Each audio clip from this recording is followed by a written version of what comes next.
యోహాను వ్రాసిన ప్రకటన గ్రంథము 5వ అధ్యాయము 6వ వచనం నుండి 14వ వచనం వరకు. మరియు సింహాసనమునకును ఆ 4 జీవులకును పెద్దలకును మధ్యను వధింపబడినట్లుండిన గొర్రెపిల్ల నిలిచియుండుట చూచితిని. ఆ గొర్రెపిల్లకు 7 కొమ్ములను 7 కన్నులను ఉండెను. ఆ కన్నులు భూమి అంతటికి పంపబడిన దేవుని 7 ఆత్మలు. ఆయన వచ్చి సింహాసనమునందు ఆసీనుడై ఉండువాని కుడి చేతిలో నుండి ఆ గ్రంథమును తీసుకొనెను. ఆయన దానిని తీసుకునేటప్పుడు ఆ 4 జీవులను వీణలను ధూప ద్రవ్యములతో నిండిన సువర్ణ పాత్రలను పట్టుకుని ఉన్న ఆ 24 పెద్దలను ఆ గొర్రెపిల్ల ఎదుట సాగిలపడిరి. ఈ పాత్రలు పరిశుద్ధుల ప్రార్థనలు. ఆ పెద్దలు నీవు ఆ గ్రంథమును తీసుకుని దాని ముద్రలను విప్పుటకు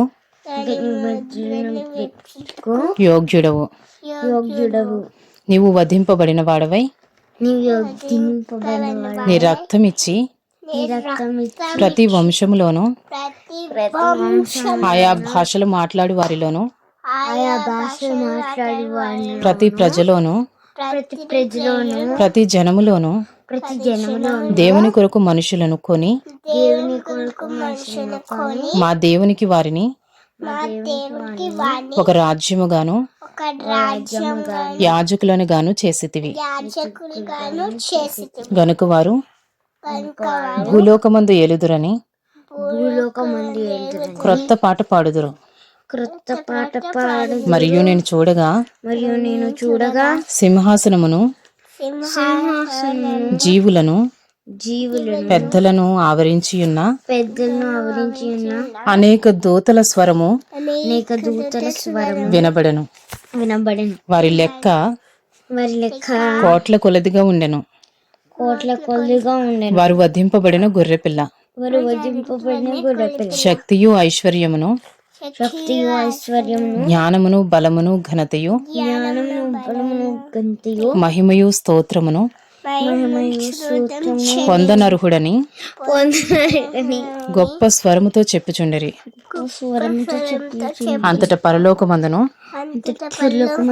భూలోకమందును భూమి క్రిందను సముద్రములోను ఉన్న ప్రతి సృష్టము అనగా వాటిలో ఉన్న సర్వమును సింహాసనాసీనుడయ్యున్న వానికిని గొర్రె పిల్లకును స్తోత్రమును ఘనతయు మహిమయు ప్రభావమును యుగ యుగములు కలుగును గాకని చెప్పుట వింటిని. ఆ 4 జీవులు ఆమేన్ అని చెప్పగా ఆ పెద్దలు సాగిలపడి నమస్కారము చేసిరి.